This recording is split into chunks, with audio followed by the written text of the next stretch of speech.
नादर बाबा बाबा हू ॾिस नादर पियो अचे।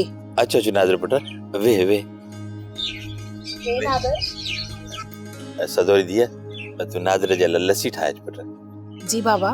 न चाचा इहा तकलीफ़ न कयो, मुंहिंजो पेट भरियो पियो आहे। भला चांहि ठाहे अचां, सफ़ा खीर पती ठाहे थी अचां। ठीकु आहे भला, जेकॾहिं ज़िद कयो था त चांहि पियूं था। वॾी महिरबानी पुट।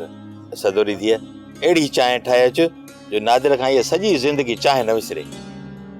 मां अहिड़ी ई ठाहींदसि नादर, खीर पती चांहि ठाहे थी अचां जेका तोखे हमेशह यादि रहंदी।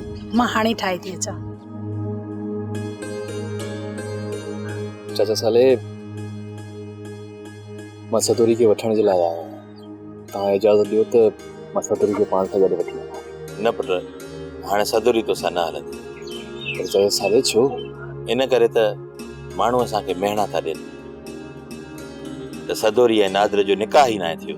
चाचा साले माण्हू त कूड़ था ॻाल्हाइनि। छा तव्हांखे यकीन न आहे? ठीकु आहे, जेकॾहिं मूं ते तव्हांखे यकीन न आहे तव्हां पंहिंजी धीउ ते यकीन करे सघो था न।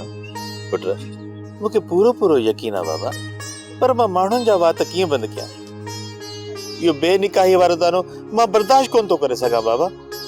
चाचा साले पर मां हाणे सदोरी खां सवाइ रही नथो सघां।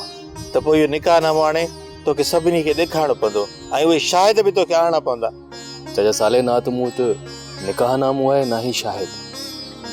को ॿियो रस्तो हुजे त ॿुधायो। त पोइ तोखे सदोरी सां ॿीहर शादी करणी पवंदी। ठीकु आहे चाचा, मां हाणे ॼञ वठी पोईंदुसि। पुट ॿ टे मिंट वेही आहे, सदोरी चांहि ठाहिण वई आहे बाबा। न चाचा, चांहि हाणे मां उन ॾींहुं पींदुसि जंहिं ॾींहुं ॼञ वठी ईंदुसि। ठीकु आहे पुट, अलाह निगहबान।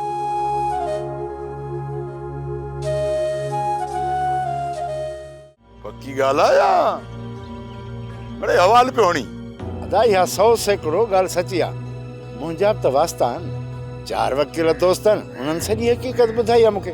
ओए ते रखीस जवान जा पुट, हाणे न महरू खे ख़बर पवंदी सालार खान जो क्रोध कीअं थो सुका ऐं सावा साड़े। अदा मिल्कियत रे सालार खान जी कल्ह बि हुई, अॼु बि आहे, सुभाणे बि रहंदी। रईस अॼु राति ई न महरू खे दबालट कराए छॾे। अदा रईस खे चऊं था हिकिड़ो भेरो महरू खे सम्झाए, जे अचेसि थी ॻाल्हि सम्झ में त ठीकु, न त पोइ भली दबालट कराए छॾेसि।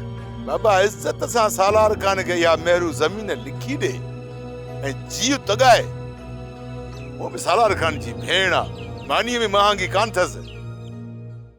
सोप सीरियल सिंध जाई तमाम एपिसोड्स ॾिसो हाणे HD क्वालिटीअ में। विजिट करियो असांजो YouTube channel Sindh TV HD drama.